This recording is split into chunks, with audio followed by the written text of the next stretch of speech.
About a month ago, Nintendo released the Super Mario 3D All-Stars collection for the 35th anniversary of the Mario series, compiling Super Mario 64, Super Mario Sunshine, and Super Mario Galaxy on the same cartridge.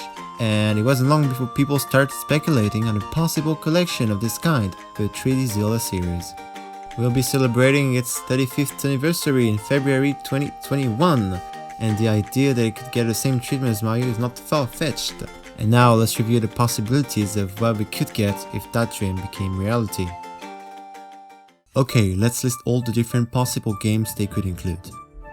Ocarina of Time, Majora's Mask, The Wind Waker, Twilight Princess, and Skyward Sword. The thing is that, like the Mario games, those have all been remastered, besides Skyward Sword, and it's going to be one of the several reasons why, in my opinion, we may not be able to see that dream come true. But we'll get to that later. There's first a question that needs to be raised. Out of all those games, if they're not all chosen, which one would be selected for this collection? Let's go with 3 games as they did. Okay, so we have Ocarina of Time, that I think is a no-brainer. It's the first 3D Zelda and it's one of the best liked for many, so I think we can include it without any worry. Then it was followed by Majora's Mask, but there it's a little bit trickier. Sure, it was a very appreciated game, but it's kinda similar to Galaxy 2. It was released on the same console and it used the same assets, and it was not as impactful as the one that came before it. And if they didn't choose Galaxy 2 for their collection, I don't really see a reason why they would include Majora's Mask for the same reason. So we'll say this one is a no-no, sadly. Let's go straight to Skyward Sword. So it's the Wii's main Zelda game and it was never re-released afterwards, so it would be really surprising if they did not include it. And for that reason we're gonna count it in. But then we have The Wind Waker and Twilight Princess, both made for the GameCube, even though Twilight Princess was released on Wii less than a month before the GameCube version. They are vastly different games, and especially when you compare them visually, one going for the more cartoonish style and the other being on a very serious tone, so they're really opposite. From what I could see, The Wind Waker seems to be more popular, but I would really not be surprised if they decide to go with Twilight Princess. So on that one I think both are as likely as the other. But for the sake of this video I will pick my favorite one, which is The Wind Waker. But Twilight Princess is just as likely, if not more, so just pick the one you like. And there we have it! Now onto a more difficult question. What would they do to those games and which version would they choose?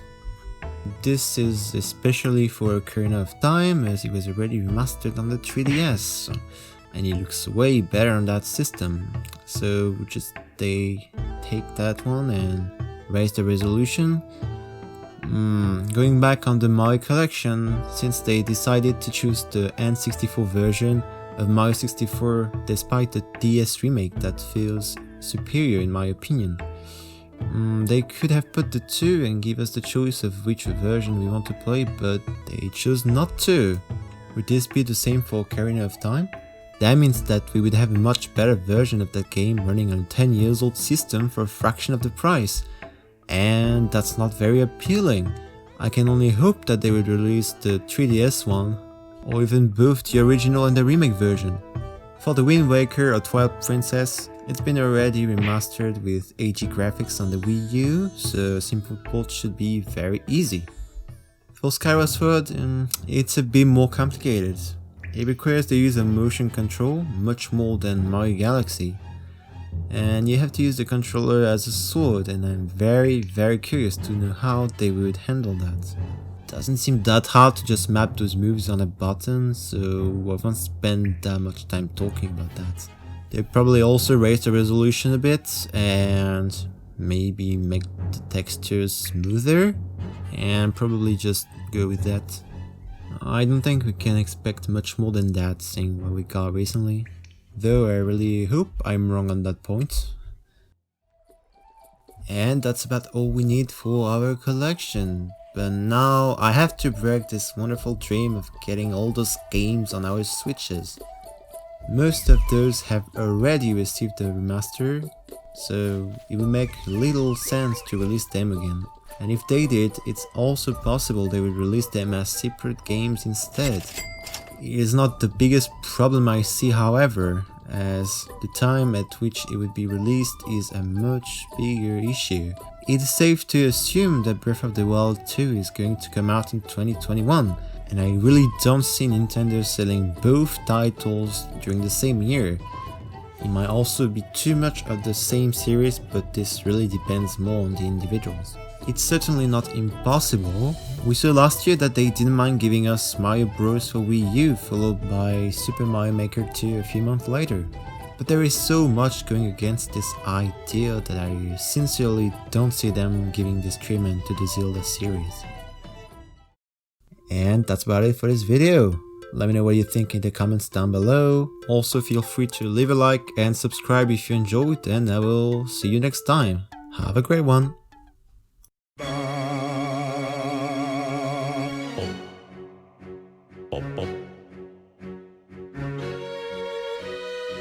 Pop, pop, pop,